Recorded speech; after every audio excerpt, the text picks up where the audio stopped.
Are we live? I believe we're live. Can you guys hear me? Yep. All right. Yeah, good stuff. All right, cool. Okay, well, hopefully everybody in the stream can hear us. This is exciting, isn't it? Right, well, hello, good evening, good morning, whatever time it is, wherever in the world you are. So this is a very exciting stream for us because we've been working on this game for quite a while, and we feel it would be a good way to kind of draw things to a close, even though I know some people are still waiting for their copies. I am as well. But for us who've been involved in this for such a long time, we figured it might be fun to gather this part of the team together and talk through the process, you know, do a little, it's called a post-mortem in the games industry, a little macabre, but it makes sense. We'll take everything down to its bones. We'll have a look at the tower and the process that the tower went through, the development process. And I've got some of the design diaries that that we wrote when the campaign was on. So we'll go through those. I have a box right here that I'm going to cannibalize on screen, and we're going to talk through everything that went into that. And then we're going to talk about the app and the development from the initial sketches all the way up to the thing that you've got in front of you. And anything else that comes up, if you have any questions at any time, then drop them into chat and we will do our best to answer them. But before we do that, introductions. So I'll go first and I'll pass you around. So Tim, I worked on the tower, mainly looking after the industrial design and all the manufacturing. And I also, along with everyone on the call here, input into the app and how the app connects to the tower. I'm an industrial designer. I've worked on connected games prior to this one. I made a game called Beasts of Balance and a load of AR stuff and Alexa games, that kind of thing. So I'm super interested in the way that physical stuff and digital things connect together around games. So I'm really, really happy to see some of the feedback that we've got so far about how people are kind of really understanding how the two go together and they kind of see what it brings to the games. See what it can bring to games. Charlie, over to you. Hi everyone, I'm Charlie. I designed the electronics and firmware, and I also helped out with some of the Bluetooth connection side on the app as well. So I've had my hands in all different areas of the code. Everything. And all the manufacturing side as well, right? We'll talk about that. Yeah, the whole process. Okay, who are you going to hand over to? Let's hand over to Bjorn next then. Hello everybody, I'm Björn. I'm with one of the founders of Porcelain Fortress, and me and a few others here made the app. So if there's anything bothering you in the app, you can bother me or Charlie if it's got to do with Bluetooth, and I usually throw the ball over to him. It's been a fantastic journey creating this, working with a physical team to do something kind of different. We're based in Iceland, so series of weird events that caused us to make this app. Yeah. Brian, go for it. Hi, I'm Brian Neff. I work at Restoration Games. I was involved in a lot of the sort of game design portion of Return to Dark Tower, writing quests and sort of balancing numbers and doing spreadsheets. And then I'm also handling a lot of the post-release tech support. So if you send in a support ticket and you get a response from someone, it's usually me. And so I've sort of been involved in sort of the middle to long tail of the project, where like seeing everything come together and, executing the sort of back end of this thing has been really, really super exciting. And as sort of the sole American on the call, I'm here to make sure that, we translate, in case anybody uses any phrases that people don't understand for the American audience. Now I'm trying to think of as many as I can. What do you call pavement something different, don't you? Let's not go down this road. Okay. Cool. Great. All right. So as I said, we're going to talk about the development, and then we're going to take the tower apart, and we're going to talk about the app. But for those of you who are watching, any questions you have or anything that you're interested in, just leave it in chat, and we're happy for this to be a interactive session. We have a wonderful production crew behind the scenes that can sort of pull out some questions for us, so don't worry about interrupting us or anything. Props to Suze. Here we go then. Return to Dark Tower. Look, here it is. This is a pre-production copy. As I said, I still don't have my copies, so I've got this one. So it's been dinged around a little bit, but it exists, and it's always a very, very weird thing to see something that you've spent so much time on actually existing. But here it is. So I looked back through my records, and the first time that I got involved in the project was in 2018, back at the end of 2018. But I think it'd been going on for quite a while before that. Brian, I don't know if you have any knowledge to the early beginnings of it, but it's a project that's been a long time in production, right? Yeah, I mean, it's certainly been percolating at some level since Restoration started. I know this is a thing that sort of Rob and Justin have wanted to do for a very, very long time. And I think, it took sort of making connections as Restoration with, as you can attest to, like, just so many different talented people from so many different areas to be able to actually make it real, because it's really hard to sort of conceptualize a project like this without someone who can make a tower and someone who can make an app, and Yeah, for sure. And I think it's probably fair to say that none of us have done this exact thing before. Like no one has really done. I don't think anybody has. Before. Yeah, I mean, even the original one, right? Which was, I know a little bit about the history of it, and I know it was a process to get it made. But even that was, this thing is on. I'm not bragging here, but this thing is on such another level in terms of complexity and things that could feasibly go wrong, and ways that people could get hurt. So it's been a big thing. So what we're going to do is let's talk about some of the prototypes. So the process. So how did this tower end up looking like it does, and how did it end up doing what it does? So let's talk about that. And to do that, I have, I'm going to share my screen. Oh, okay. So there we go. Suze has got it. So these are, so I'm just going to page through some of the design diaries, and we'll play some videos and stuff. And I just realized that it's going to be a lot of next slide, please, but we'll see how we go. Okay, so if we, can I control this? Yeah, I can, of course I can. Here we go. Right, let's find this. All right, so let's see if this works. Did that change? Yes. All right, perfect. So as I said, way back in time, you don't want to see that. 2018, Gen Con 2018, that was the first time that I spoke to Rob about this project. And this is a later prototype, but as I said, it had been going for quite a while. So let's go all the way back to the original prototypes. And I still have some of them here, which is quite exciting. I don't know if you guys can see this, but this is one of the very first prototypes, and I can play this. So for everybody at home, let me turn that horrible noise off. This, if you can see that. So this was one of the very first prototypes that we built.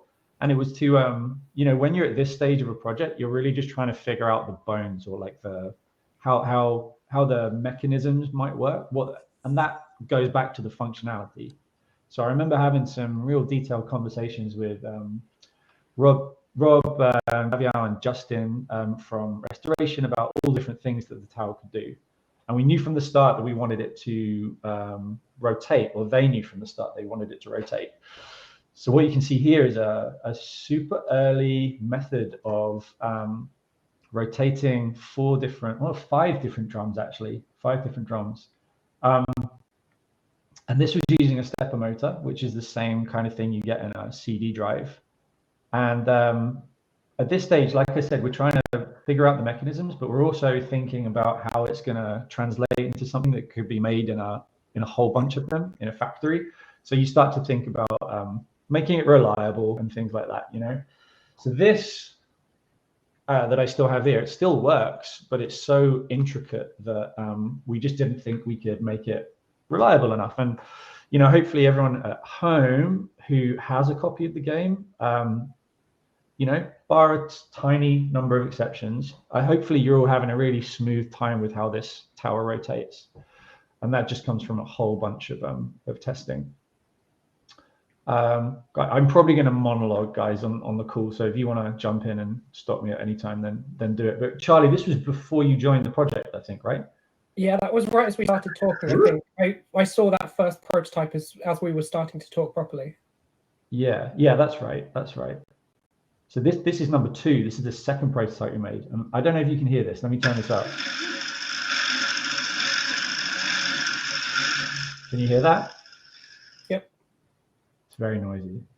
So this was a similar thing, and you can kind of see the process of taking a mechanism, taking a prototype, and then trying to design it down and make it more less parts and more robust. So with this one, you've got the same kind of idea. So there's still five stories to the tower at this point, and all of them are rotating. And then what you've got at the bottom is a load of little motors. And so basically each one of those is a little gearbox. I've got it here. It makes a lovely noise. It's very, very super mechanical.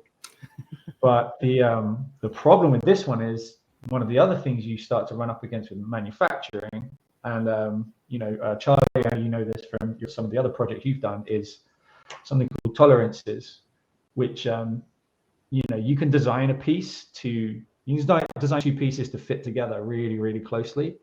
But in a factory, you know, if one of those is off or one of the bits of plastic is slightly malformed, all that kind of stuff, then they can very easily not mesh, and the whole thing's a complete write-off.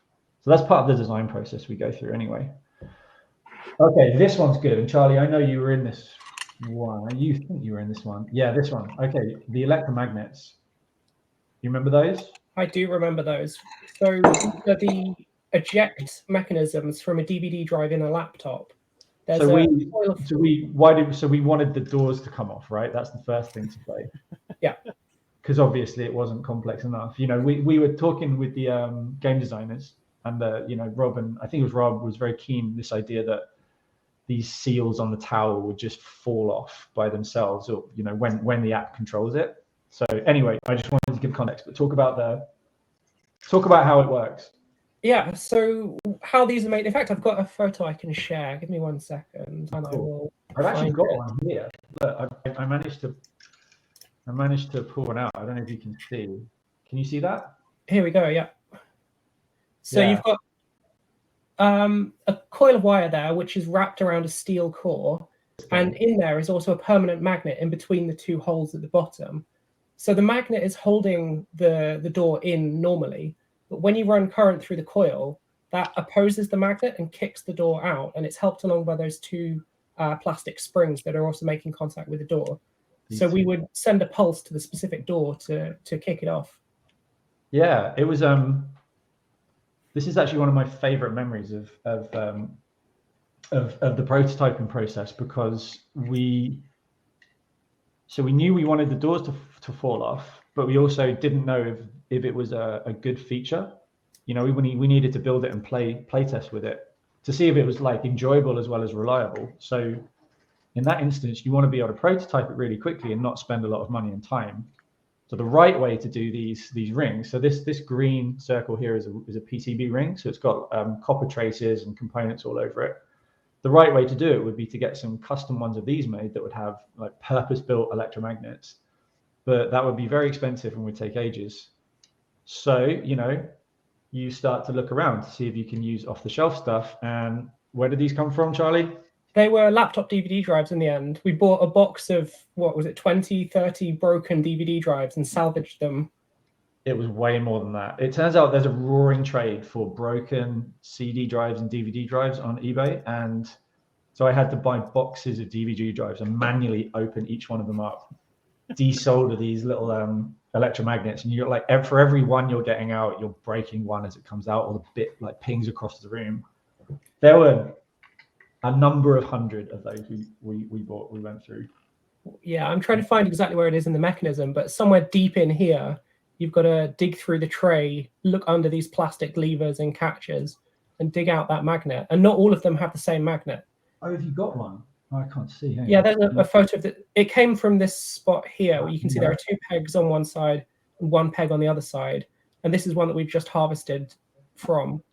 Yeah, and that goes through this catch and then activates this little lever that pops the drive out. That's it, because not all of them had the same mechanism in, right? So you'd open them up and they'd be like, oh, this is the bad one. And you'd have to put it in the recycle bin. And some of them had these tiny little, you can see there, a tiny little spring that would just like, ping, every time you open it up. Yeah. But, you know, needs must. And we got out of it a couple of towers that actually proved the concept. And I think, did we take it? Oh, I'll come back to this one, because this is probability. Is that the one? Yeah, here we go. Yeah. So this is, I've got to play this one. Oh no, where's it gone? There we go, hang on. Pause, full screen. So this is like, I want to say the Mark 5, I think. Mark 5 of 9, I believe, or Mark 6. I'll see if I can find the board layout.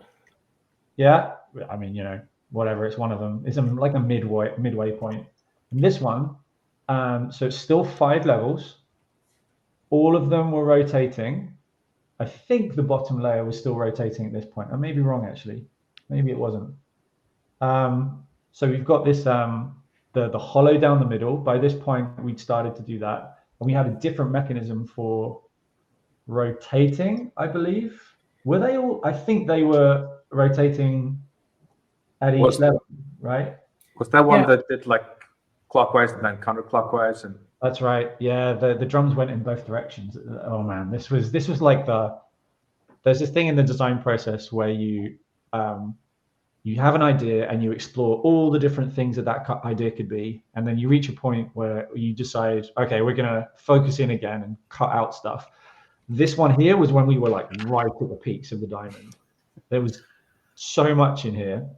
It was it did the job. It was very hard to make because of all the cabling and all the different bits and pieces, and it was not as stable as we wanted it to be. But you know, anyway, let's just watch it. So this one has all the doors are controlled by the electromagnet. So you can see that some of them, when they pop off, they fly off, and some of them just kind of get held.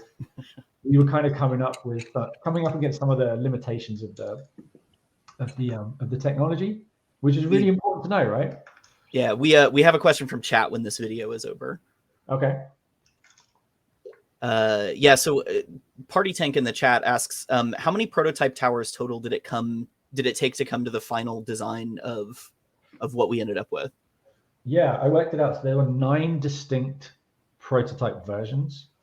That, you know, you'd make a bunch of them to get to those distinct stages. So there were 9 that I kind of put in front of the team. Everything from this. So this was, as I said, this was number 1, all the way up to this one we've got on screen now, which I think was number 5, number 6, and they keep on progressing. But I think we went to production after number 9. So what people are getting is the Mark 10. The Mark 10, the Hulkbuster. It's a nice round armor.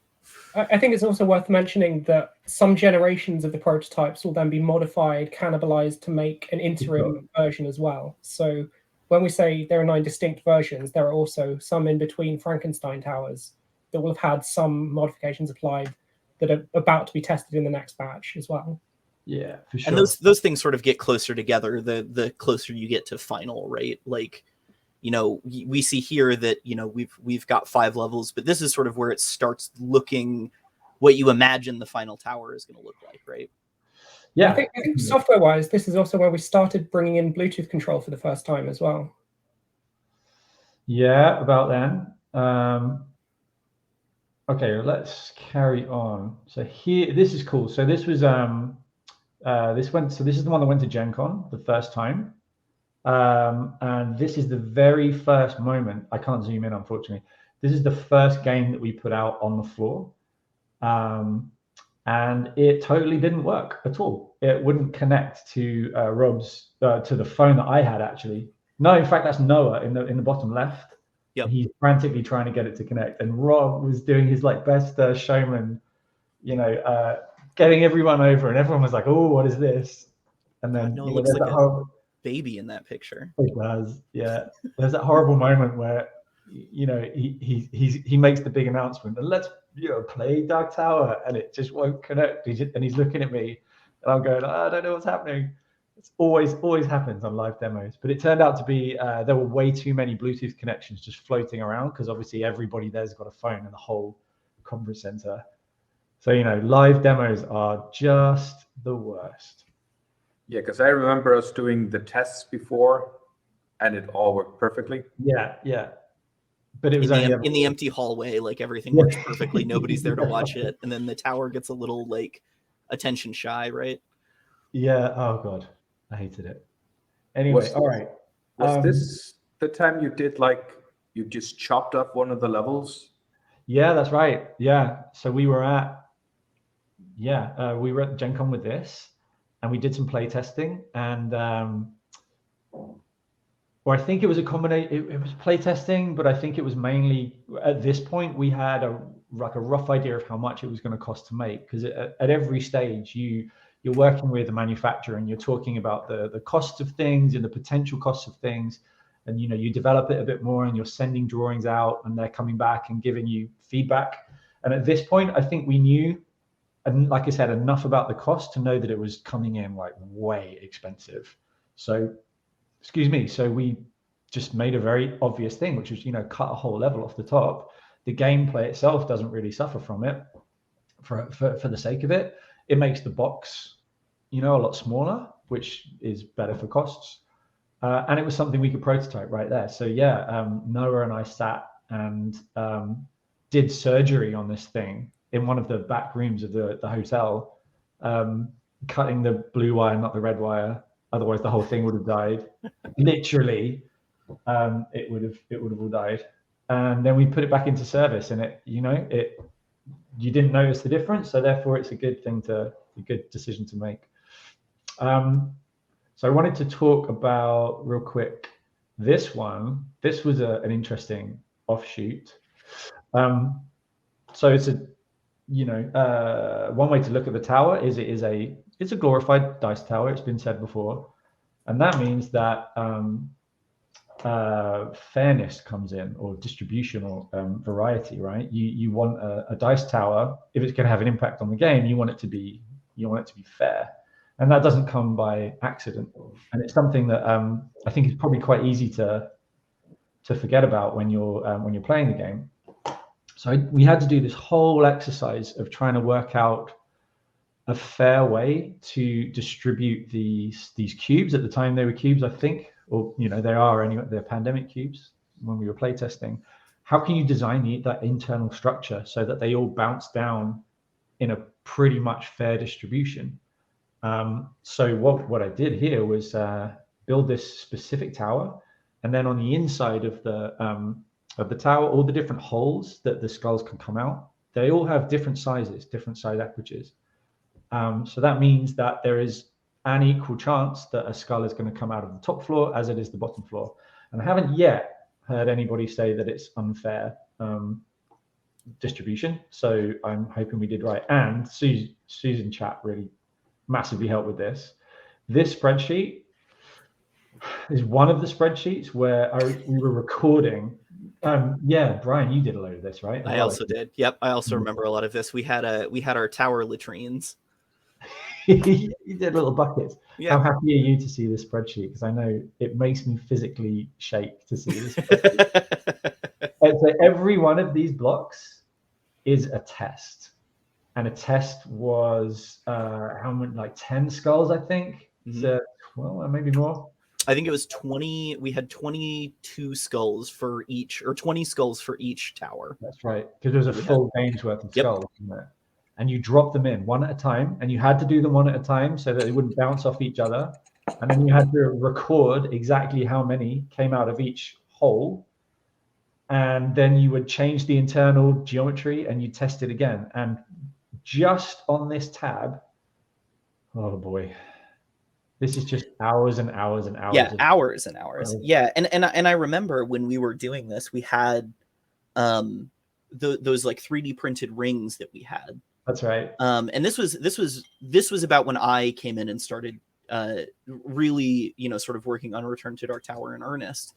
And I remember sitting down and like placing a ring and then dropping a bunch of skulls in and then like having to get the ring back out and put in a different ring and like and that sort of stuff. And like and it's cool to be able to physically do something like that, right? And as a designer, we're sort of sitting and looking at spreadsheets all day that are sort of like this, but a lot of the components that we normally work with are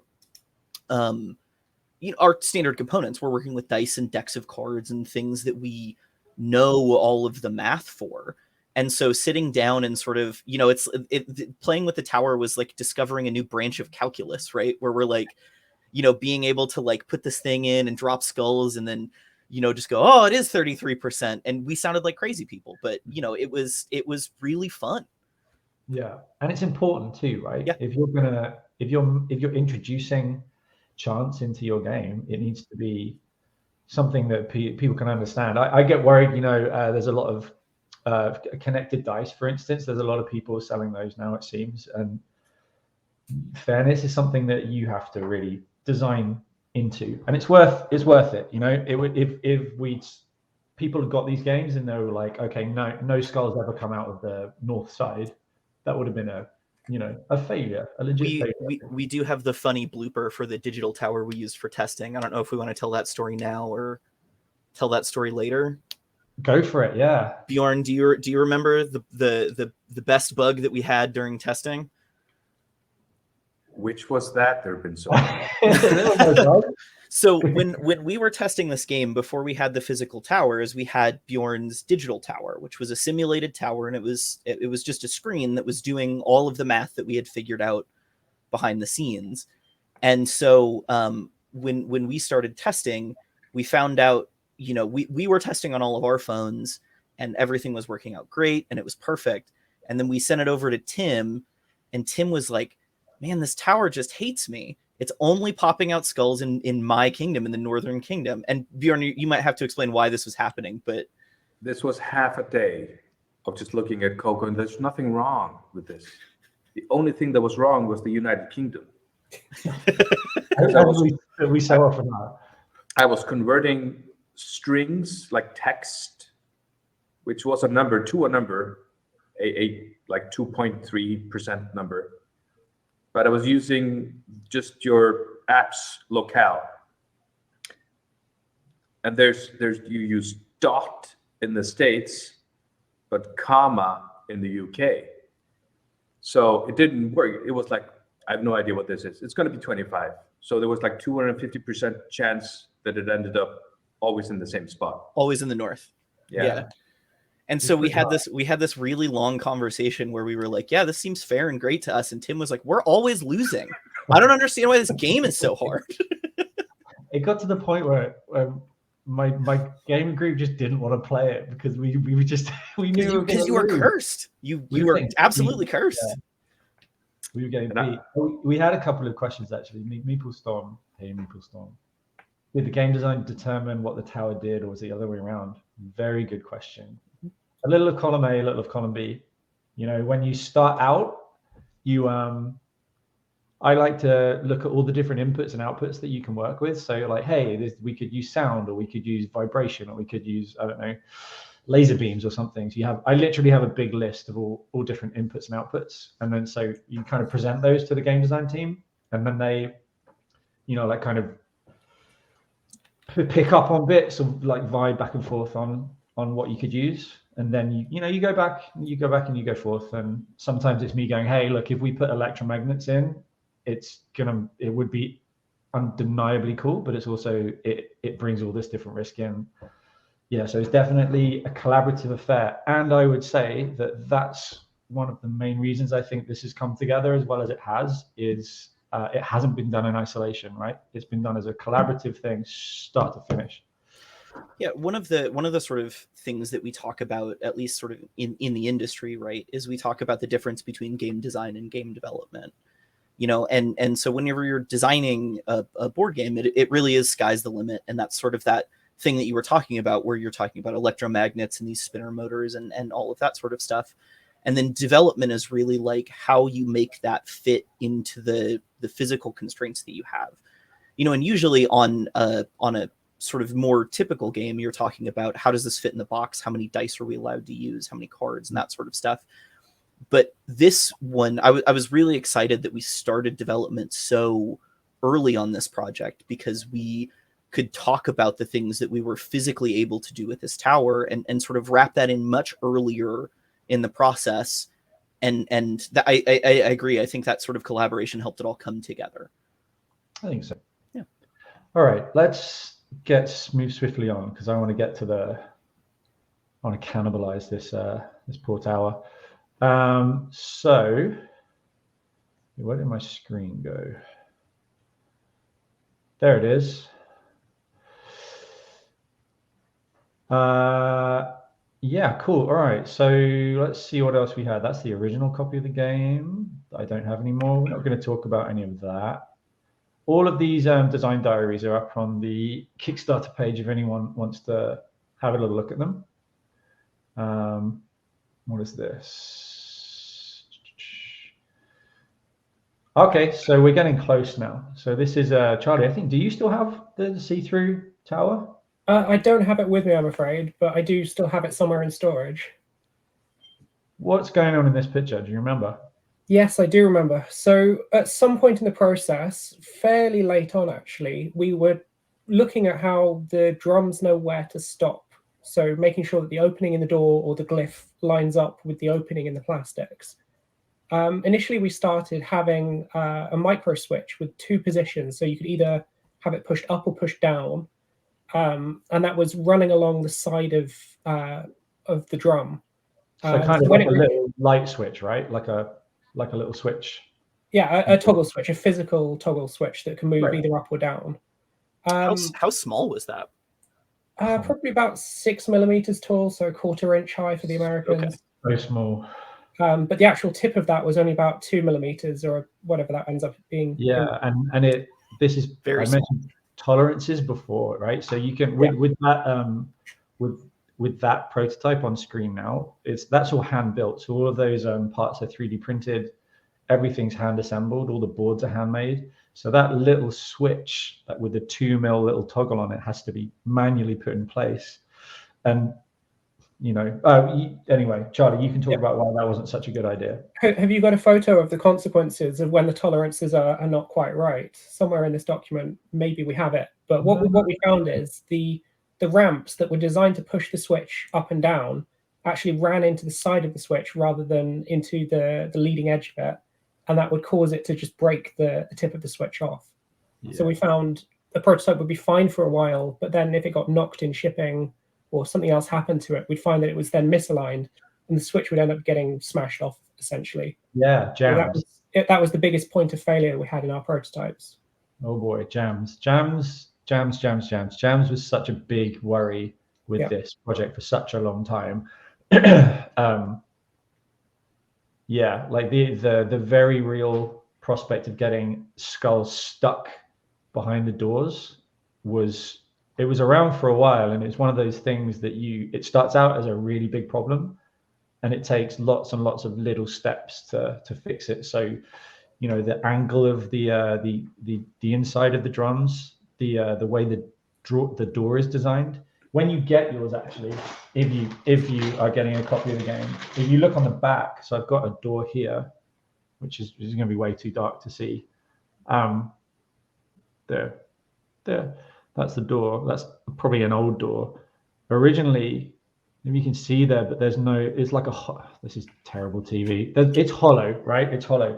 But if you look at the ones that you're going to get, they have like a frosted. The cool film on the back, Film, yeah, and that is it helps to kind of make them see through, so they light up better.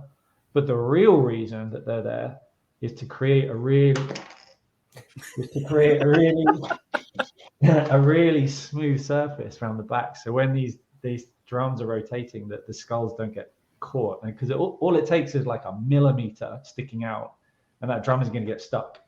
And touch wood, we haven't had problems with people's towers with skulls getting stuck in a tower. So yeah, so we changed the photo resistors, right? So it's a better. Yeah, that's the second change that we made. What is a photo resistor in a way that's going to make sense? So we've got an emitter that sends out light, IR light in our case, and then right next to it, but not able to see the light directly, is a receiver that's only sensitive to that IR light as well. So when it's just shining into the distance, the light comes out of the emitter and isn't received by the receiver. But when you put something reflective within a few millimeters in front of it, enough light is reflected off the surface and hits back in the receiver that you know that there's a physical object in front of you. And that's the sensor that we switched from a mechanical switch being pushed up and down to a reflective sensor instead.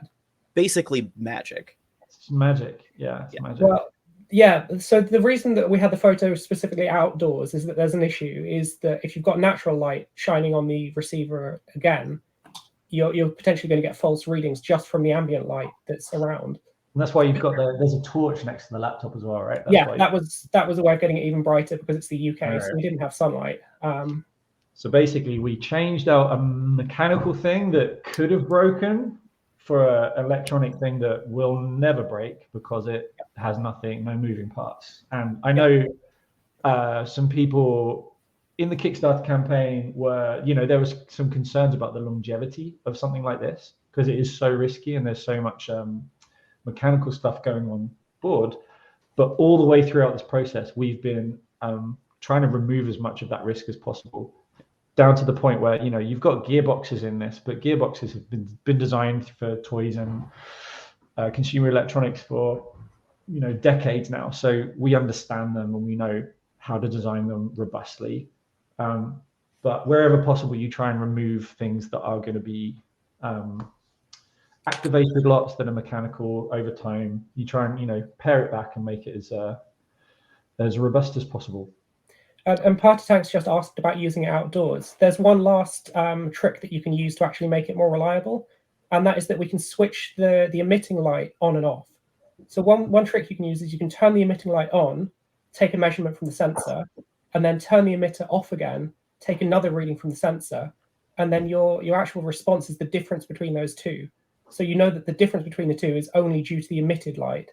That means that you can eliminate the effects of external light up to a certain level. And that's stuff that's happening in real time, right? Those sort of readings. That's happening about 500 times a second, I think. Yeah. Specifically, we were talking magic about lighting and conventions, right? Because it's always strip lighting, it's always really bright. So we wanted to make sure that it was gonna work. It's gonna behave itself on the con tables.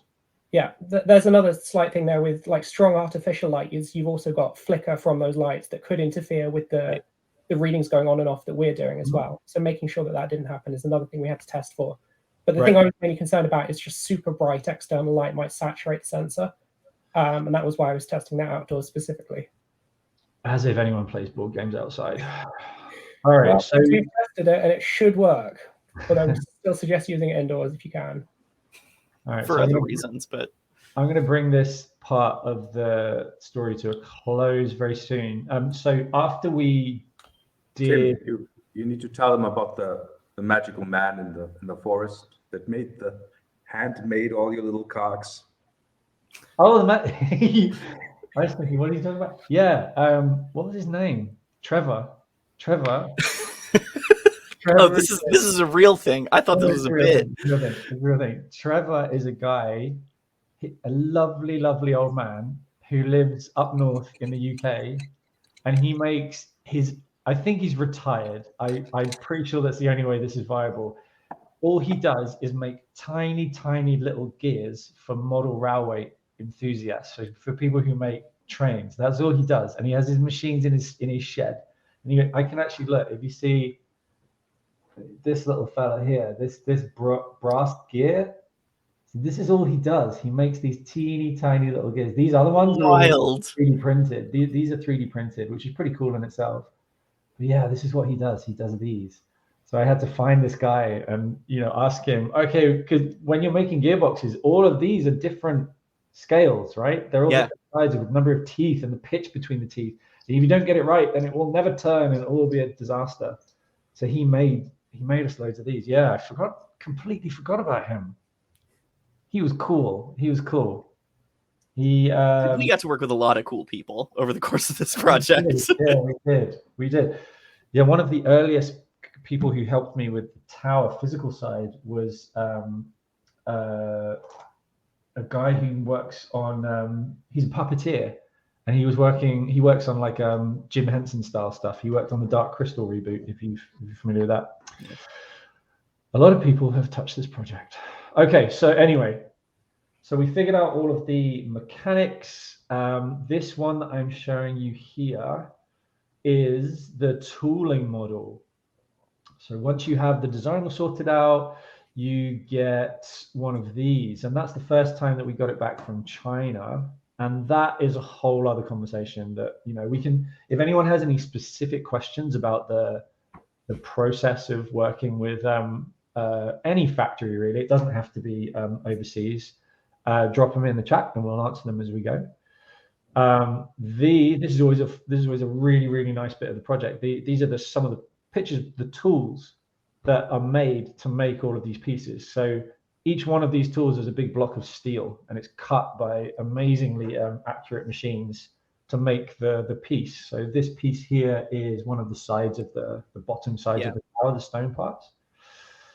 So each one of these is something like $5,000 to $7,000, and we've got I can't remember exactly, but I want to say like 20 different tools for this. For scale, how much does that thing weigh? A lot of kilos. Yeah, you can't lift that thing. That's why there's a little eyelet on the top right. You can see they use that with a crane from overhead. Mm-hmm. Yeah. And they sort of get those things into place, and then they just pour molten plastic into them. Pretty much. You pressurize them, you heat them up, then you put plastic through. Put it this way, most of the factories I've ever visited, all of the tools are kept outside. They're just kept outside because nobody can steal them because they weigh so much. Yep. So this is always super cool. So this is before any texturing's done. That's the top of the tower there, the crystal bit. There's some other bits and pieces. Nearly done.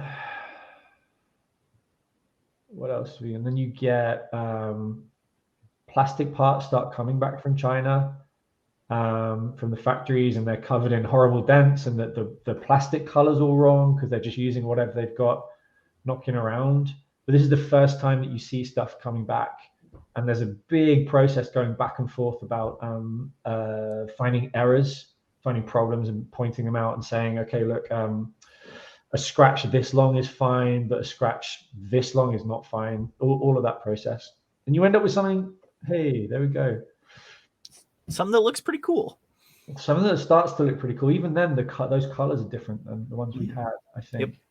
The color for the plastic was quite a. Hey, there you go. Good segue. We went through a lot of different colors with the plastic, with the crystal shell. I was still a fan of the purple, I must say. I liked the purple. Purple's pretty cool. The red that we settled on is really slick looking. But I do remember those that slightly translucent purple. Yeah. That was the tower that wanted blood. Yeah, that was a cold, evil looking tower.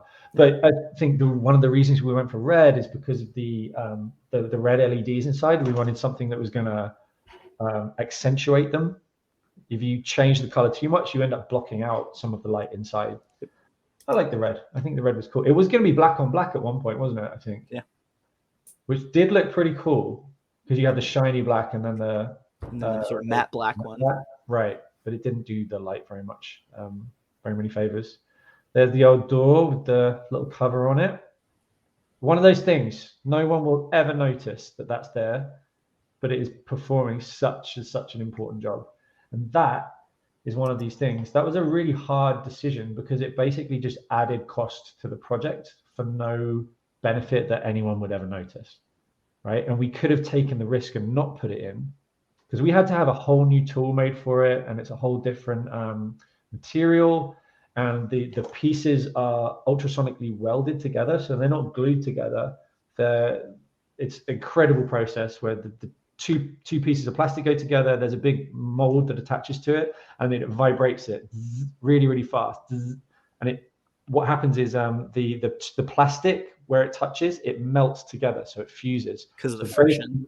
Because of friction, and it's like a millisecond. Super cool. It's how, if you have a car key, if you look at your car key, that's how the two sides of the car key are put together. It leaves like a little lip around it, so it's not glued, and that's really good because we want to minimize the amount of glue in the project for environmental reasons and to stop it from falling apart later. Anyway, stop talking. We're going to see what this looks like in a second, so let's skip over that. That is a cool room testing Bluetooth interference, but we don't care about that right now. Drop tests are always cool. All right, I will just focus on this, and I promise I'm going to move on. Again, like talking to the testing that this thing goes through. And this thing has safety certificates and test results coming out of its ears, because it's a product, and it has to be designed so it's not going to be a health risk to anybody. And also the factory who are making it have a vested interest to make sure it's not going to break too easily. Otherwise, they'll have a load of returned units. So what you can see here on the left is a compression test, I think, where it's pushing down on the doors. And there's obviously the drop test in the middle, my favorite, always my favorite. And then there's a pull test on the right. And we're doing these time and time again, lots and lots of different angles, all the way down to making sure that if something does break off, that it doesn't represent a risk to any small children. So you don't get big, sharp bits that can become a problem. Again, something that no one's ever going to notice about, but I think I'm always looking at things that I buy in terms of the quality that I can see with my eyes with the final product, but also all the quality of the process that's gone behind it. Yeah, and it speaks to again, as you were talking about, sort of how complicated a project like this gets, right? Because those are all things that you as the project manager had to worry about, and that the engineers had to worry about, and the manufacturers had to worry about, that you don't get in sort of a typical board game, because it's dice and components and plastic and all of that sort of stuff, when this giant beast of a plastic thing is sitting in the middle. There's so many more of those considerations that come in, and I'm sure Charlie can talk about a bunch more of those when we get to talking about Bluetooth. Charlie and Bjorn. Yeah, favorite subject. Yeah, just to add to that, I always encourage people, especially people who play games, everything you touch and every rule that you encounter when you're playing these things has had time and care devoted to it, and with the physical side of things, every choice has a history behind it, all the materials, all the colors, all the finishes. And I humbly encourage you to remember that next time you get angry because a component is missing or broken, or something's not registered properly on the artwork. There's people who are trying behind all of these things. All right, cool. So electronics wise, let's talk about that. I want to break this thing open, and then we'll talk about the electronics while we go, if that's all right with you, Charlie. Yeah. Right, let me do this. Let's get technical for a second. There we go. Can you see that? All right, so we could probably lose the share screen now. I'm going to stop sharing for a bit. And then what we're going to do, I'm going to crack this open and start to take it apart. But while I do, feel free to talk about stuff, share, reminisce, or if anyone has any questions in chat, we can totally divert. This is still your PPC that you have? Yeah, that's right. So that's right. So this box is it's one of the last ones that was made before production started. So what that means is this is all the final stuff, but it's been kind of it's been assembled in isolation. So they put together one of these copies, or like 5 of these copies, rather than a production line. Right. So yeah, it's the same stuff, totally the same stuff. Lovely rulebook. Lovely rulebook. The board. Oh, the lovely board. Oh, that might actually be an MPC, because I remember our PPCs had the I can explain what some of this stuff means if anybody's interested, but I remember our PPCs had the blank rule book. That's right, yeah. So this might be an MPC. I can sort of explain a little bit about that while you're taking everything out. Yeah. So there are a number of different steps that we take whenever we're creating a project, especially when this big, but even, on any of our other projects, we take some of these steps. And they're basically quality checks along the way. And, we'll get each of these components in isolation to look at and check and see. And we have our art team who checks all of these things for color, and then design and editing who checks them to make sure that we didn't turn we didn't turn over any spelling mistakes or anything like that. And then again, there's sort of this other layer with a project like this. But a PPC is a pre-production copy, which is, Tim, like you were saying, it's just a copy that is supposed to be the final in isolation. And the reason that our pre-production copy rule books were blank was because we were still working on the app at that time. And so we wanted to include screenshots from the app and all of that sort of stuff. So we sort of held off on the rule book as long as we possibly could, so that we could make sure that we were sort of explaining the rules in a way that was easy to understand. God, that thing's beautiful. This is a really good camera angle for the tower. Showing the tower's good side. The light coming through there. Yeah. And then the final copy, the MPC, is the manufacturer's production copy, which is where we do get one of the first ones off the line. And that's where we get to check to see if there are any final errors, and you hope that nothing like that's going to happen, because they've sort of produced one, and there's a lot of stuff that goes into sort of going back and fixing errors at that point, which is why we go through so many of these steps whenever we have a project like this, is we want to make sure everything's as tight as possible before we're producing 30,000 of these. Definitely. All right, I'm going to start to take this thing apart. So what can I tell you about this whilst we go? 3 batteries. I know there's been a lot of back and forth within the, BGG, for instance, about the choice of batteries, the number, and why it doesn't have mains connection, why it doesn't have a lithium-ion rechargeable cell in there. We made a decision early on not to do mains because of the problem with having a wire coming all the way out the table. It's not a great thing to do.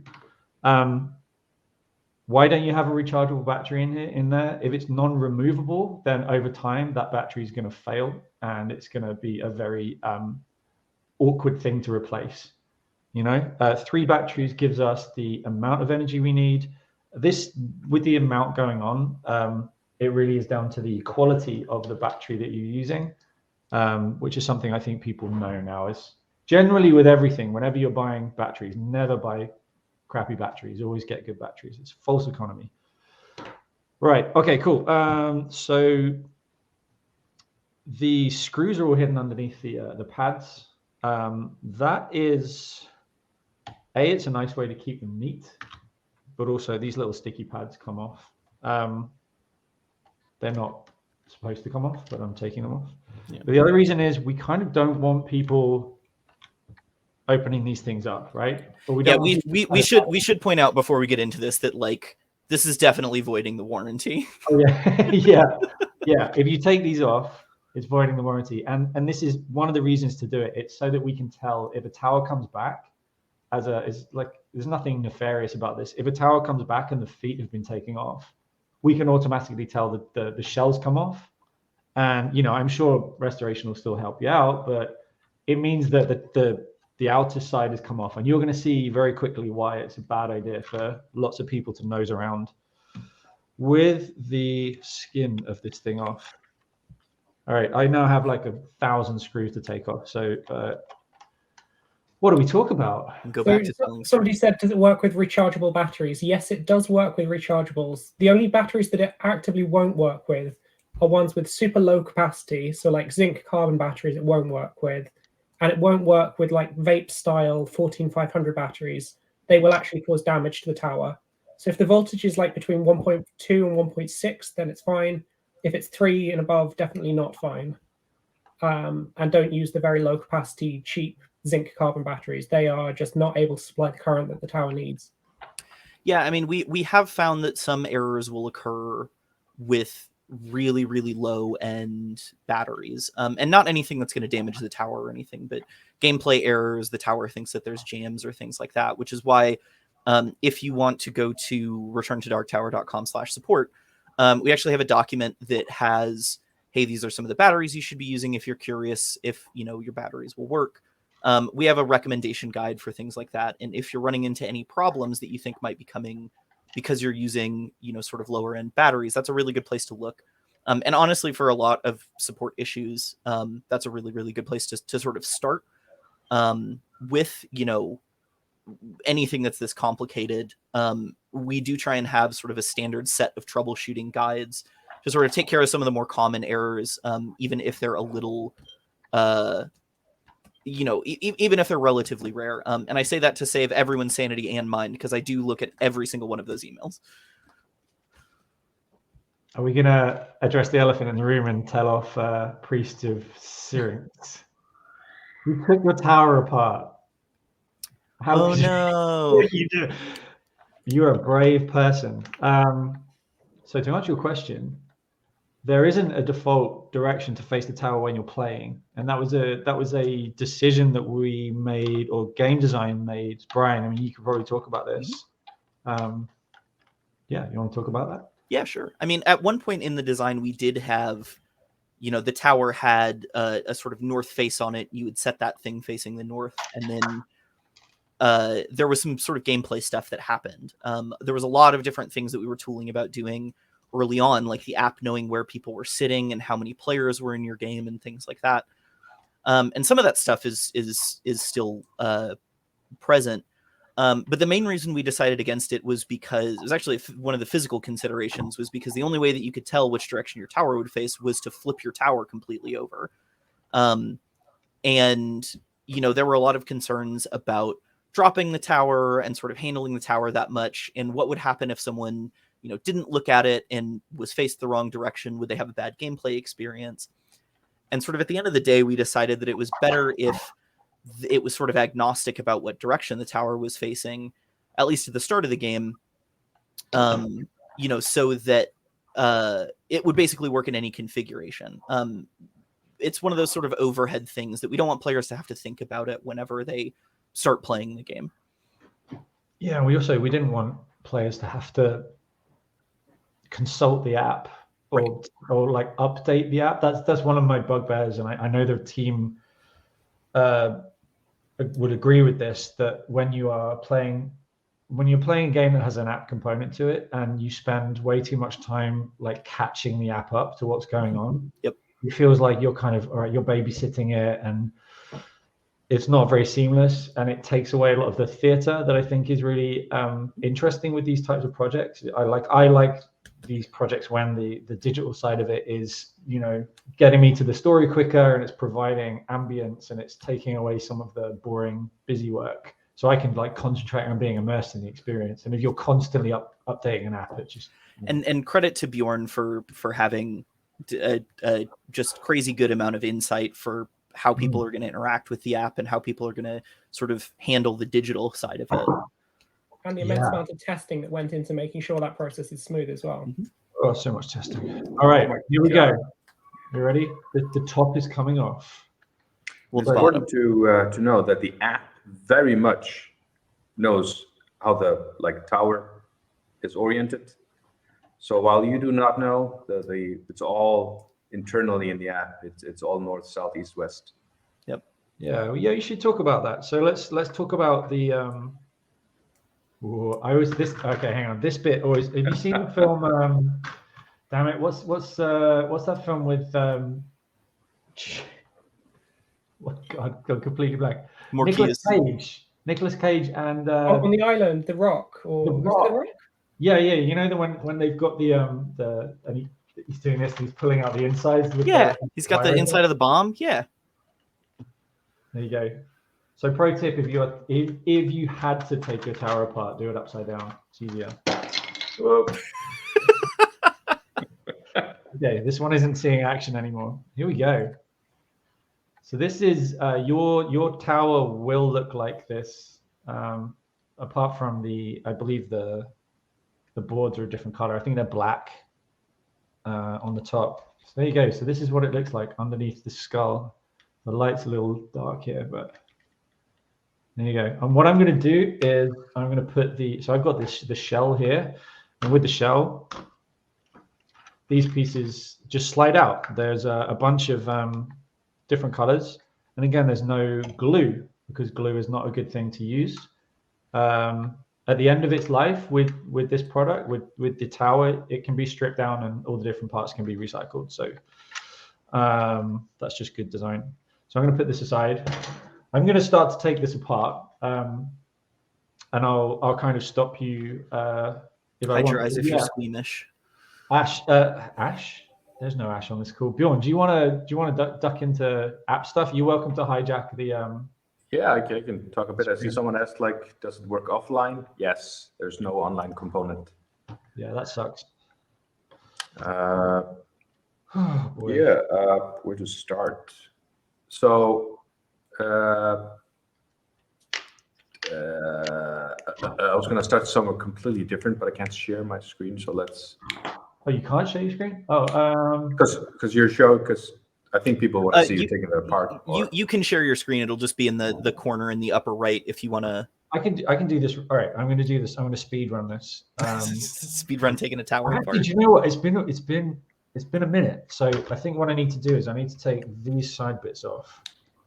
I'm going to say if you can see these silver things are the wires, right? So each of these levels is controlled by a ring that sits above it, and the ring I'll show you the ring in a minute, but the ring has all of the gubbins that is needed to control what's going on at this level. So this one has the photoresistors on each of the sides, so that the drum knows where. No, not on each of the sides. It's one side, right? Yeah, it's just one side. So it knows where to stop. It's got the LEDs that shine from above. It's got the this one on the top has. That's way too dark. You have to take my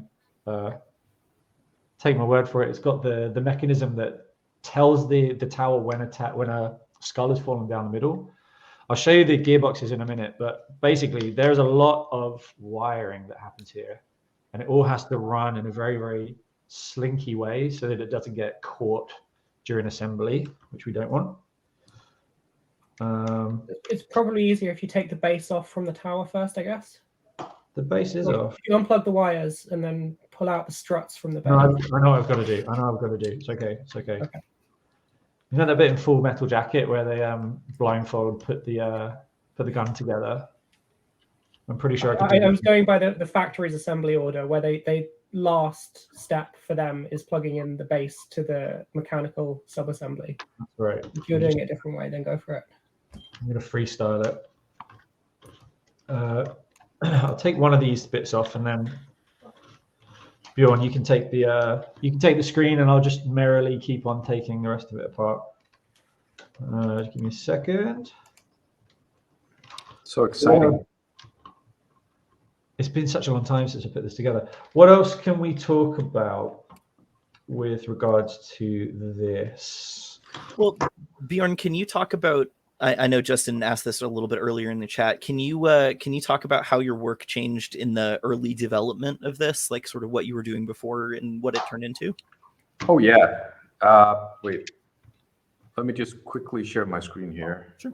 Go for it. I'll give people share screen. So nobody has seen this in, like, I don't know, 2 years. It's hard to tell with COVID. What is time? Yeah. It's working. Do you remember this, Brian? Oh, I remember this thing. Yeah. I still think we should have kept that aesthetic. Yeah, so this is the final old prototype, the final version. And I checked it and it works.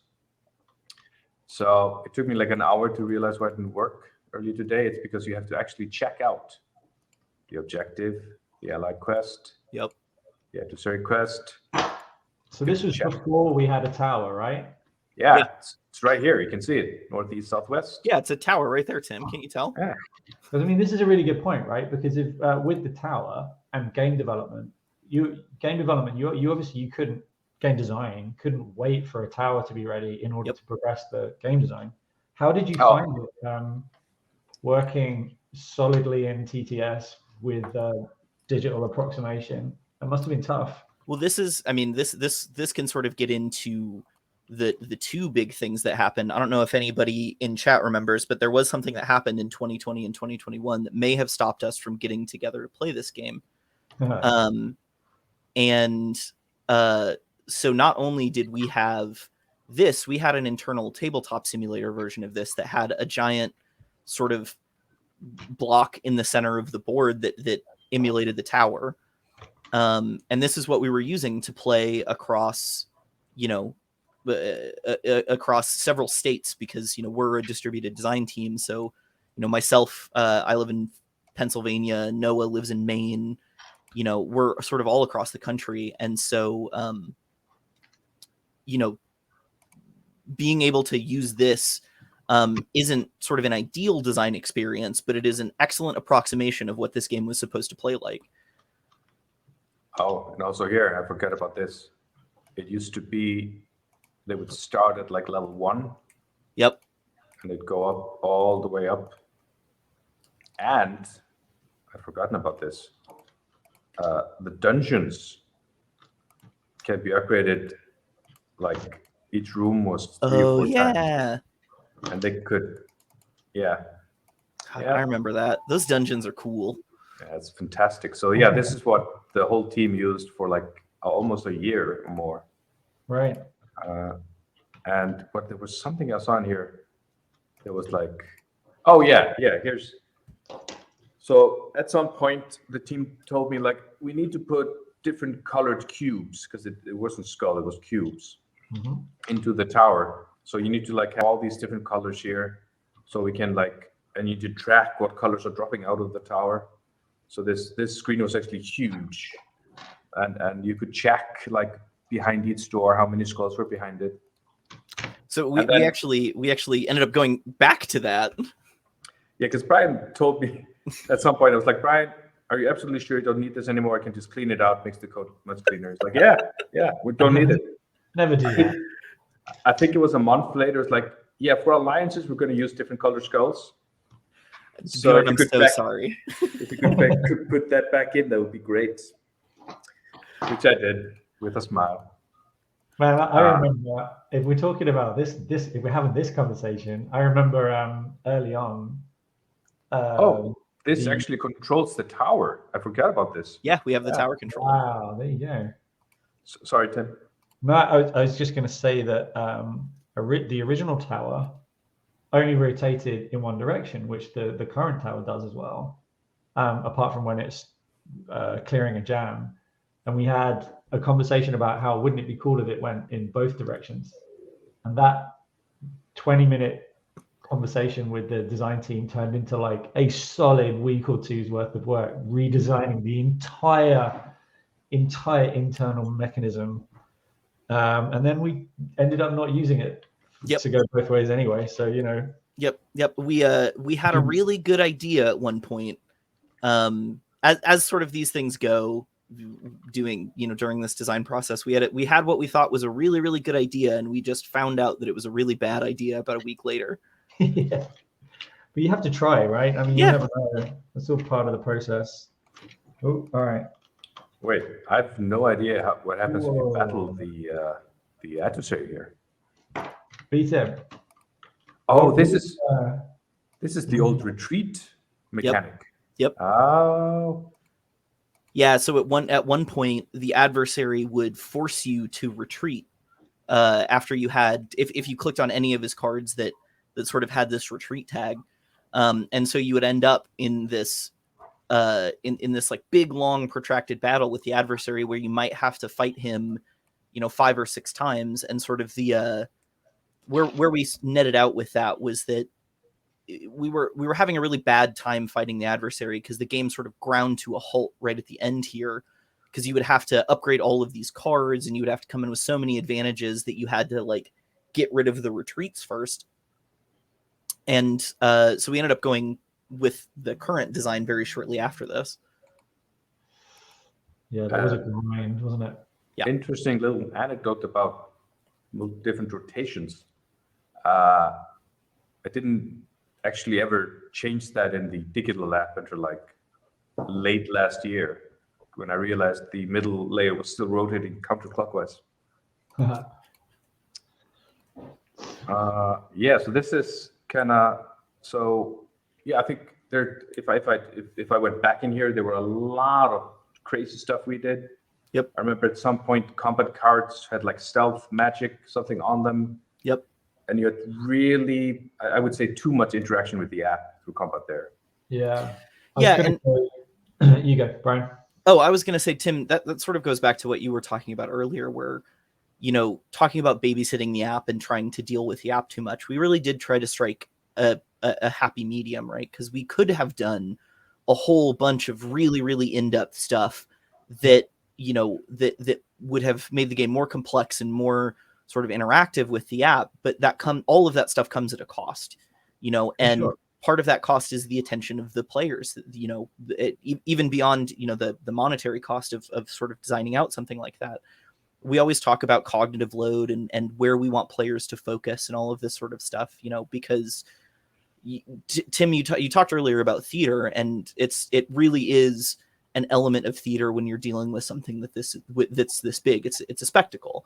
Mm-hmm. And so we had a lot of really in-depth conversations about, you know, and Tim and Bjorn, you know, you were there for most of those, where we were talking about where do we want players to focus right now? Well, whenever we're battling, we want players to be focused on the app. So we want sounds to be coming out of the tower so that other players sort of hear what's going on from behind the tower, and they can have this sort of like, you know, horror moment of like the screams of dying warriors and battle, you know, and then talking about when the tower is rotating, we wanted the tower to be a centerpiece. So we want the app to do nothing and be blank.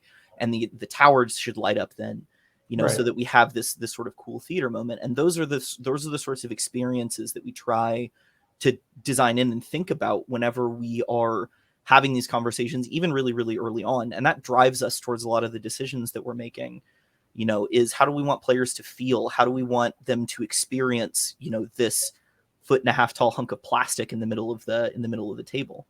Right. Yeah, it's a really good point. And it's something I think a lot about. And there's a tendency with these kind of more complex connected games, I call them, where the tendency is to kind of track as much information as possible, to just measure everything. And whenever you do that, the natural thing for players to do is go like, well, why? What is this adding to the experience? Like, fair enough, you can know where every piece is on the map, or you know, you can automatically know the roll of the die, but what new thing does that bring to the experience that I couldn't just get by rolling a dice, right? And if the answer is nothing, you got to be really careful, because then it becomes kind of gimmicky, and people start to, you know, the question is benefit and how much it costs and its reliability. So, you know, you got to be careful about that stuff. Yeah, and parts in this design, we did have way too much of that stuff. You know, we did have the app tracking where everyone was located so that we could, you know, do things inside of the tower to make it seem like the tower was targeting them. And then we sort of found out over the course of play testing and getting player feedback that none of that stuff was really adding to the experience. A lot of what was happening was, you know, players were coming up with their own stories about the tower. You know, when the tower was spitting out skulls, they would go, oh, you know, the tower hates me, or the first seal would come off and more skull drops would come to that player. And, you know, you had all of these really cool emergent stories that were happening anyway. Yeah. And the things that we were adding were detracting from that experience. And that was when we start talking about the development cycles of, you know, cutting stuff out and sort of making sure that the experience is as pure as it can be, to really highlight what the strengths of the game are. For sure, it's knowing when to kill your darlings is the term, right? One time back in the day, there was talk of having a fully connected board that would track all the positions of all the pieces, and whilst that would have been cool, I don't know. We'll save that for another day. Look, this thing is about to collapse. I'm going to show you what's going on in here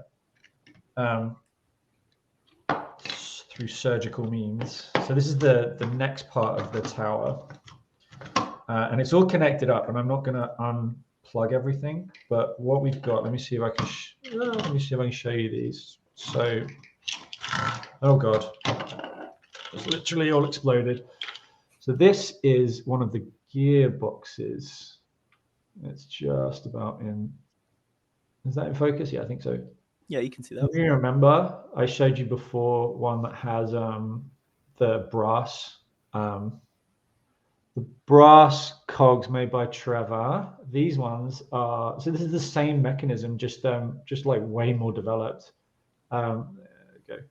So all of these pieces are injection molded out of a nylon material, which means they're like super hardcore. The teeth aren't going to break off. Inside, you can see just about see there's the motor that's driving it. And then it all sits in this plastic housing that clamps it all together and keeps it all nice and tight. And it's made out of the same transparent material, so it doesn't block all the light. So again, like every single little thing has 100 decisions that have gone behind it. This is one of the. So this is one of the rings. This is an old prototype one. One of the commenters before asked about the why it has compass points on it. That's just so that when it is assembled in the factory, they know very, very quickly, instantly, just by looking which way around it goes.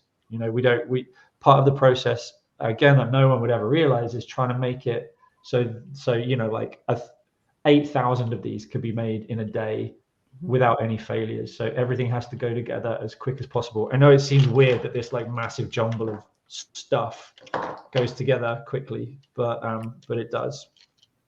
For the longest time, the only thing I had was a little board connected to a bunch of these little discs that lit up. That's right. Yeah, you didn't have one for a long time, didn't you, actually? And you were trying to program the thing. Yeah, but I could stick my finger into one of the little discs and it triggered the light. So it triggered the IR sensor. Yeah, it's not recommended. And kudos, wait, it's hard to do this mirrored. You can see up here, the tower sitting there. That's your tower. Aww. Watching the office. That tower has gone through probably 2 of those big Costco AA battery packs. And it's been rotated so many times. I've stuck my finger in there so many times. And it still runs good. It's still... There you go. And that was a handmade one, right, I think? So was that 3D printed, that one? I think that might be EP1. EP1, that's the last one I think we sent out. So I can show you something, and then I want to, go back to the app really quickly. So this is one of the drums, and you can see on the top here that it's got these white markings on. So these white markings are the things that the photoresistors, which sit above it in the so the ring with the PCB sits directly above it, like that. You can actually see straight down there. Oh, here you go. Here's an aside. You can see where my thumb is down there. This is where my finger even. So that's where the skulls come down. But you can see that it's smaller. It's a smaller diameter, this bottom bit. So this was the work. This links back to the probability stuff. So the size of that hole in the middle and the slope of the plastic around it are all things that came out of that hellishly tedious task. That probability test, yep. Probability test. So these white marks are the things that the photoresistor is looking for. So there's 2 here. So it knows that if it goes past 2 of them, it knows that it's back in its starting position. And these are printed on with a special process called tempo printing. Or are they sprayed? They might be sprayed. Sprayed, yeah. Brass mask. So so that's a process that's applied. And the only reason they're there is because making this part out of the transparent red in order to maximize the light means that the photoresistor wasn't getting a good enough reflection. So we've had to put this on top, all for reliability. Okay, last thing I want to talk about, which is a Charlie one, and then I've got some slides of old app stuff that we could finish with. We're running on a bit anyway. Here we go, Charlie. The PCB. So yeah, what is there to talk about? Is there anything you want to highlight in particular? Well, what does PCB stand for those of us who aren't engineers? So that's the printed circuit board. That's the brains of the operation. So you can see the large black rectangle parts are the chips. And then this board is also black solder mask, although in production we ended up using green for the base because it's not visible. So this is one of the boards I made. I hand assembled that board, I think. So there we go. You did, yeah. So we've got these. So these white things. Do you want to tell what these are? 'Cause there's a lot of them. So those are the connectors that go to each layer of the tower. Each ring has one of those connectors going to it. And then we've also got a connector for the speakers and each of the motors as well. Yes. So you can see that the top ring has more connection points on it than the others. That's the one in the top right, I think. And that's because we've got the drop sensor as well as the LEDs and the drum position sensor as well. That's it. So yeah, you've also got the audio amplifier on that board. You've got the audio data chip. You've got the thing that actually does the Bluetooth communication, which is left and down. Yeah, that's the Bluetooth one. Yeah. And then you've got some small transistors that also operate the LED array as well. So the LEDs are actually wired in a very specific pattern. That means that we've got, I think it's 24 LEDs controlled by 11 pins on the chip, and all of them can be dimmed as well. So there's a bit of trickery. You'll actually, if you look at it in slow-mo, you'll see that never more than a third of the lights are on at a time. So what it does is it displays a third of the lights at a specific brightness, switches to the next bank of a third of them, shows those lights as well, and then moves on to the final bank, and then it just repeats that again several hundred times a second. And to the eye, that looks like all of the lights are on at the same time. Magic.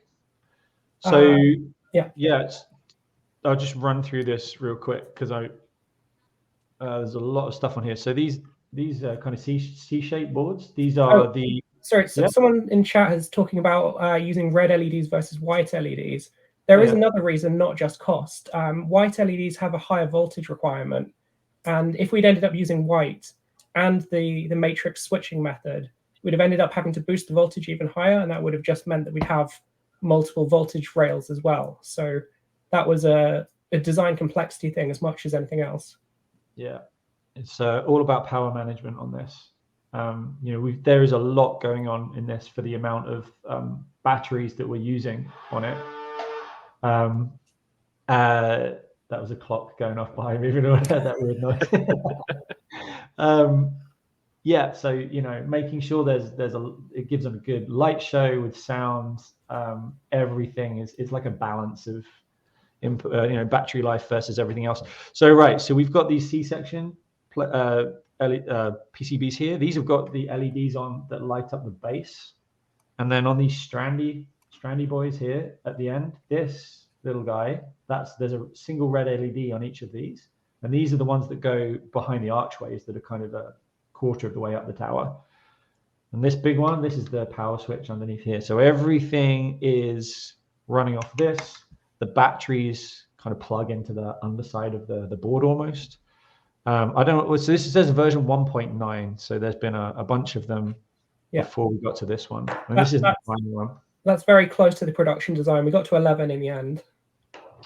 11. It goes up to 11. It does indeed. Bjorn, I want to share my screen just to, if anyone's got any questions about that, that was kind of like a very quick breakdown of it. I am definitely not putting this back together. I do not have the time in the world for that. This one is officially now the cannibalized version. Yeah, I think that you should frame that PCB. There are a few cool things we can talk about here. Like if you put the rings inside each other, you'll see that they don't overlap each other. And if you then you're not going to do it now, but you'll see that all of the rings fit inside each other, and the switch and the base boards all fit within the area of the smallest ring as well. So we've maximized the use of that panel to make sure we're not throwing away any material. I had a picture of that actually. If I'm going to share my screen again because I want to share some app stuff anyway, just to kind of round this out. Let's do this. Let's do this. Okay, I should be streaming now. Sharing. Bjorn, they're noting that the volume in the app goes to 11, and I believe that was a perfect choice for you. Yeah, that was I was setting at the max setting and thought, let's do not. There we go. Yeah. Charlie, so what is this we're looking at real quick? So this is one of the latest prototyping panels we've done. So on the left-hand side, you've got the single layer design. In this panel, we didn't end up fitting everything in because we didn't need to, but you can see that the area of that is pretty efficiently used. In production, we end up moving the LED boards into that inner area as well, and just making sure that all of the rings, the switchboards, and the light boards all fit together in that single, I think it's 11 by 11 centimeter area for the panel. And that's so this is a really good example of designing for efficiencies. So the easy way to do this, and just so everyone's clear, the circles are the PCBs, and that big super busy thing on the right hand side is the main board, the main PCB. But we could have done, the easy way to have done it would have just been to use different boards for each of the PCBs, different bits of material, and then there'd be a huge amount of wastage, and it would have cost more, and that would have made the final game cost more. So making them nestle like that, like tessellate, means that we save materials and we save time and we save money.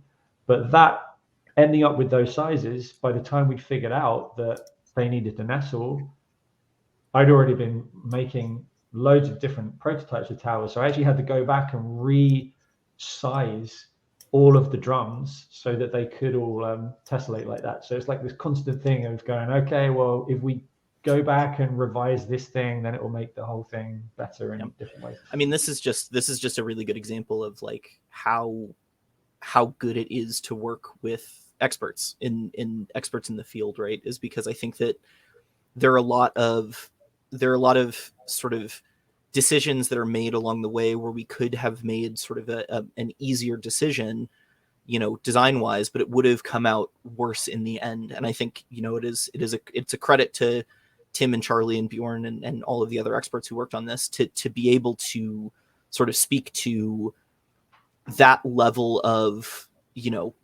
that level of care going in and designing this to have this project come out the way that it did. Oh, thanks.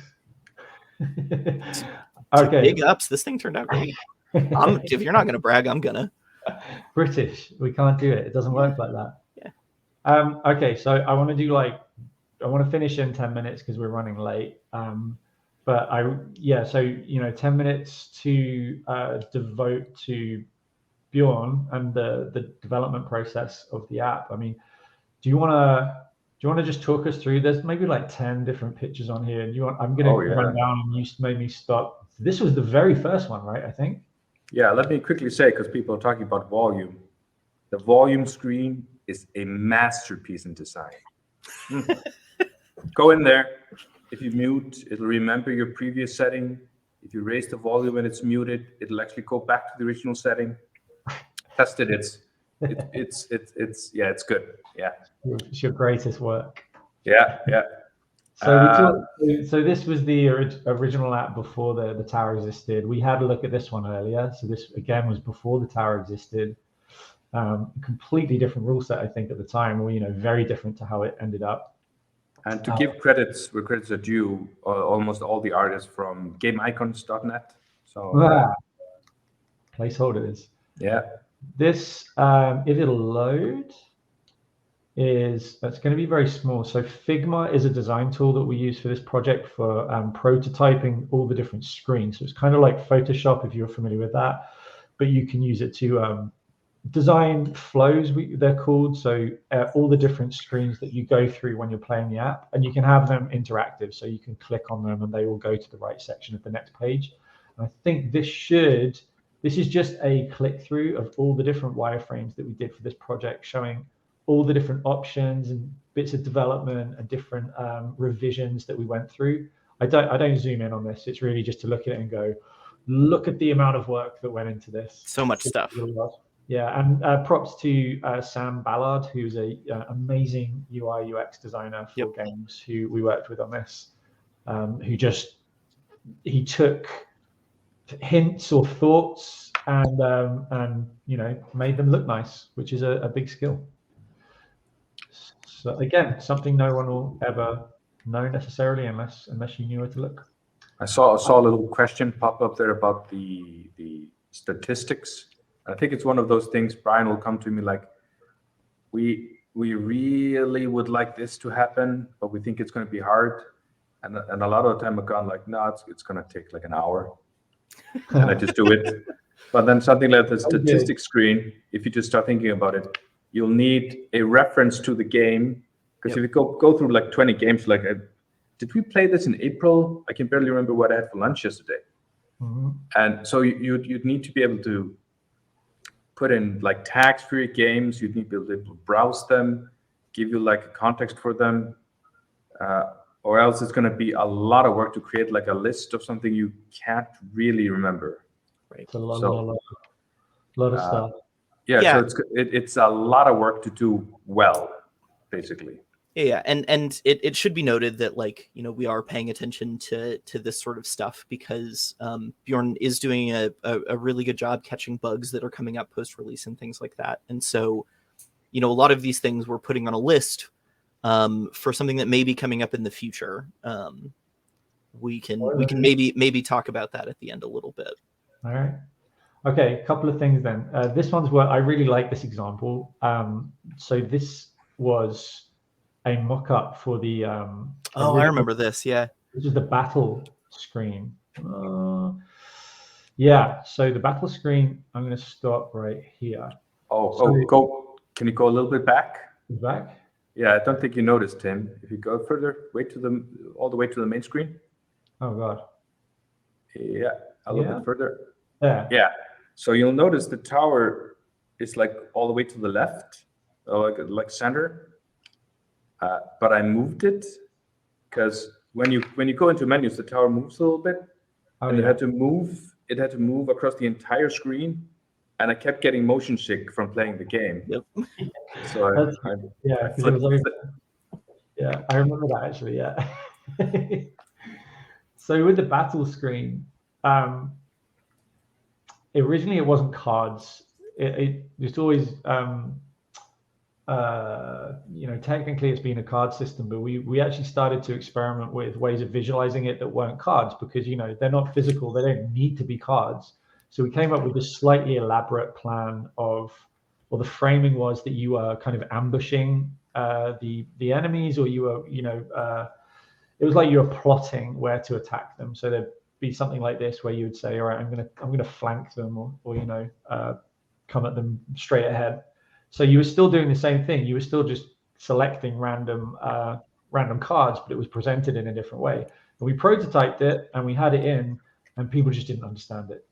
It was too far removed, right? Yeah. Well, the thing was, we didn't change near any of the functionality behind the scenes from basically what we have right now, which is you pick some cards, you upgrade them, you use your advantages and things like that. But people kept on thinking that like this meant something, right? Even when we told them, they were like, this is totally random, these are just cards. They were like, yeah, but like this one space is consistently better for me, and all of that sort of stuff, and people wanted those to mean something, right? They could focus too much on it. This is a screen to get through as quick as possible, right?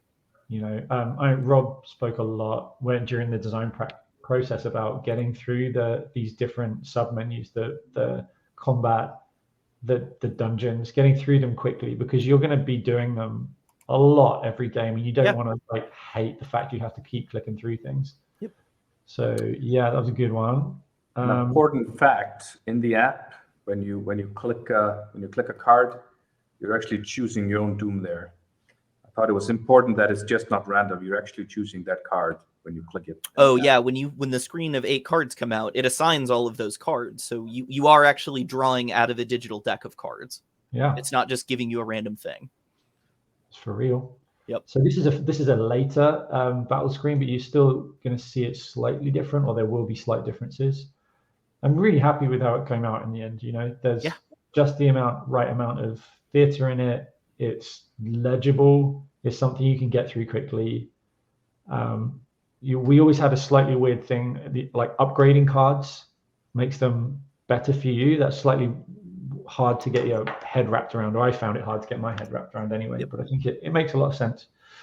And to its credit, again, we haven't really had any feedback to say that people have had a bad time with the app, or they're not. Yeah, I mean, you know, it was getting stuck. the confused about applying advantages to making cards better. That was that like 2.5 hour design discussion that we had about those dots that are at the bottom of cards. If you remember that, It was more. There were more than one meeting, Brian, about the dots. I was only there for one of them. Oh, yeah. I'm not a graphics person. Yeah. So I think that's it, right? I mean, I think we've been through a lot.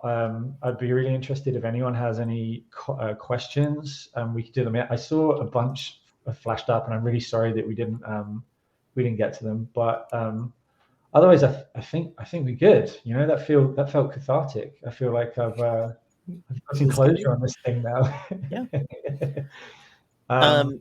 Yeah. You know, and it's a thing that we've mentioned. Sort of, Justin's mentioned it in the chat, so I feel pretty comfortable talking about it. But we've put this thing to rest for now. You know, we are one of the things that's upcoming that's on our radar is, you know, we're looking at what else we can do in the world of Dark Tower, and that's certainly going to come with a lot of input from Bjorn and from Tim and Charlie about all of the ways that we can, you know, design an expansion and sort of do stuff that makes this game more interesting and cooler. And, you know, to that collaborative process that you were talking about, we want to make sure that, you know, every part of this process has, you know, you have the ability to touch and sort of talk about. And so when we get into, you know, really digging into that, to that new Kickstarter, I expect you'll be hearing from us again. The audience, I'm really hoping for a stretch goal where the tower gets a built-in Sonos speaker. Yeah, how about that? I was about to say smoke machine. You know, smoke machine. Well, the tower is a smoke machine if you use it wrong enough. Yeah, lasers. Get some more lasers in there. Yeah, I like that. Yeah. And one fact, because I've seen a few people ask about this. Yes, the app will be made like open source if it's ever like not supported anymore in the far future. Yeah. And you can come into Iceland at that point and like come to my office and force me to update it for like iOS 27 or something. I'm gonna post Bjorn's direct mobile phone number in the chat window so you can get to him. Yes. Oh no, that's gonna get moderated. Tim, I live in Iceland. Everybody's phone number is public. It's like, yeah. Is that true? Oh, yeah. Wow. Okay. That seems wild to me. Yeah. It's great. While we're on the topic of open source, the block diagram and the schematics are already open source. Like that's public record already that you can look up if you search FCC filings. So, and if we do ever include, if we do ever depreciate and stop supporting the app, it will all go open source. So at that point, you know, we want to make sure that if there's, you know, a strong and healthy community behind it, that they can support that sort of stuff, even if we, you know, get hit by a meteor or whatever. So that sort of stuff is also important, and we did take that into mind during the design process. Yeah, I think something similar should be true with the physical side of things. I'm not going to say anything because I don't know what the official line is, but the same is true for physical stuff in the future. Cool. All right, look, this has been an absolute pleasure. Yep. It's been really nice going over this all with you. It's been quite the experience. We should say how people can get hold of us, so we should go around. So I'll go first. So my name is Tim Burrell-Saywood. Twitter is probably the best place to find me, and you can get my details through the restoration site because I'm not going to spell my name because it's very long. So hopefully, maybe someone could put it up in the chat window. That'd be lovely. Yeah, I think we might be able to get Susan Justin to toss that up in chat. Yeah, same here. I think you can, if you want to send us a line, you can check us out at porcelainfortress.com. And a quick self plug. Check out our game, No Time to Relax. It's a fun little competitive life simulator. I've played a game or two of it. I do have it on my Switch. Can highly recommend. Excellent art. Yes. Excellent. Cool. Thanks. Great. And the last thing I wanted to say was, if you backed the game, or you bought the game, or you played the game, or you've talked about it on BGG, or you've left a review or anything, thank you very much. Like, we're at the stage, or I'm certainly at the stage where I'm reading everything that's posted about this. So all the reviews, good and bad. It's really heartening to see people having a good time, and anyone who isn't having a good time, we definitely are keeping tabs on that. Whether it's suggestions or if something's gone wrong, it's a priority. So, you know, like I said at the start, everything has been done by people, and we're all very vested in this, and we want to make sure people are having fun with it. So thank you for sharing. If you are having fun, it means a lot. Yeah. Cool. I think that's probably a good place to leave it, right? All right. Definitely. Thank you very much, and have a wonderful weekend. I know it's only Thursday, but you know, whatever. It's close enough. 4-day weekend. It's Lillefredag in as the Danish say. Bless you. Okay. Thank you, everybody. Thank Bye, you. everyone. Bye bye. Bye.